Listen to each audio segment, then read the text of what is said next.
Kebudayaan masyarakat Makkah sebelum Islam datang. Para ahli sejarah menyebutkan bahwa masa di mana Islam belum datang, yaitu ajaran dibawa oleh Nabi Muhammad, disebut masa jahiliyah. Jahiliyah berasal dari kata jahil yang diturunkan dari kata dasar Arab jahala yang berarti bodoh. Masa jahiliyah terbagi menjadi dua periode. Periode pertama berlangsung sangat lama, tetapi hal ehwalnya tidak diketahui karena masyarakat penduduknya telah lenyap. Periode yang kedua berlangsung kira-kira 150 tahun sebelum Islam lahir. Negeri Arab merupakan semenanjung yang berada di ujung barat daya benua Asia.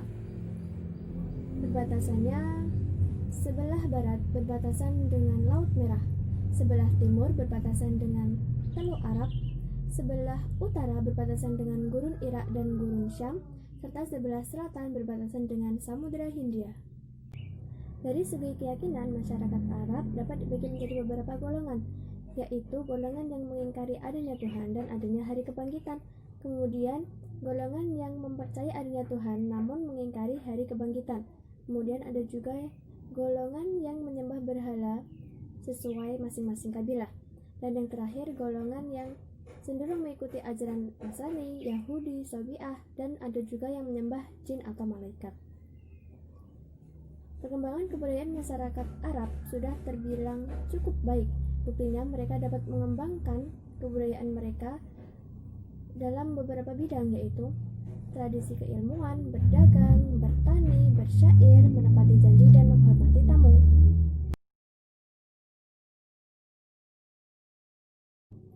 Substansi dan strategi dakwah Nabi Muhammad SAW.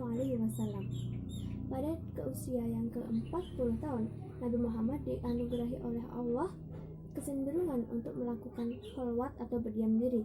Nabi Muhammad sering berdiam diri di Gua Hira sampai pada tanggal 13 Ramadan tahun 13 sebelum Hijriah, atau tepatnya pada bulan Juli 610 Masehi.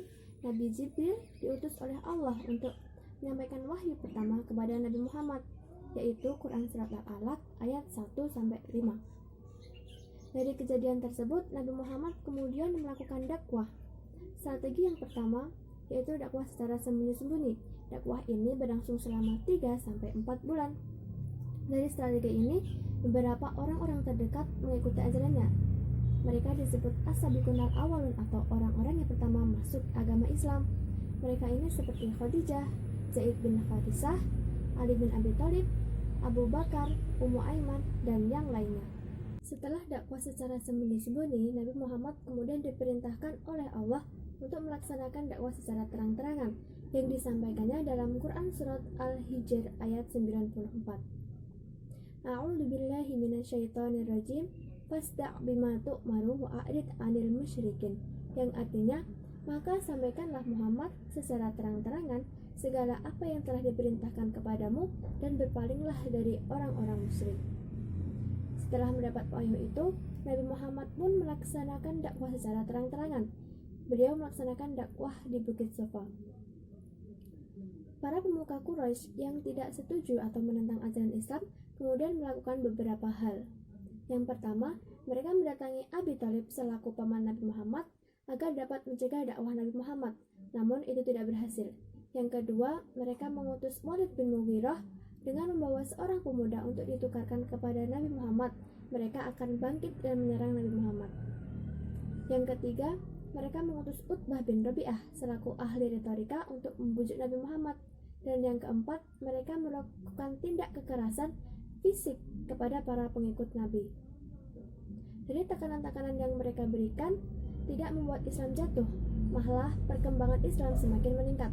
Kemudian Abu Jahal pun menekankan kepada semua pemimpin Quraisy untuk melakukan pemboikotan kepada Bani Hashim dan Bani Muthalib.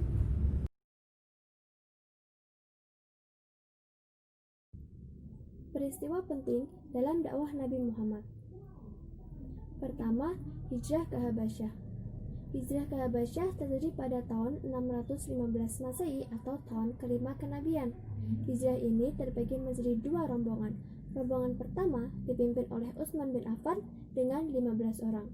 Rombongan kedua dipimpin oleh Ja'far bin Abi Thalib dengan 100 orang. 2. Amul Husni atau tahun kesedihan. Disebut tahun kesedihan karena Nabi Muhammad ditinggal wafat oleh dua orang terkasihnya, yaitu pamannya Abi Thalib dan istrinya Khadijah. 3. Isra Mi'raj. Isra Mi'raj terjadi pada 27 Rajab sepulang Nabi Muhammad dari Taif. Isra Mi'raj merupakan pertolongan dari Allah sekaligus hiburan atas kesedihan Nabi Muhammad atas meninggalnya paman dan istrinya. Dalam Isra Mi'raj ini Allah memerintahkan kepada Nabi Muhammad dengan mewajibkan sholat 50 rakaat. Namun setelah Nabi Muhammad bertemu dengan Nabi Musa, Allah memberikan keringanan dengan hanya 5 rakaat saja. Dan yang terakhir yaitu hijrah ke Yasrib. Setelah peristiwa Isra Mi'raj, kaum muslimin dari Yasrib datang ke Mekah untuk melaksanakan ibadah haji. Mereka yaitu suku Aus dan suku Khazraj. Di musim haji selanjutnya, datang lagi kaum muslimin dari Yasrib. Mereka berjumlah 73 orang.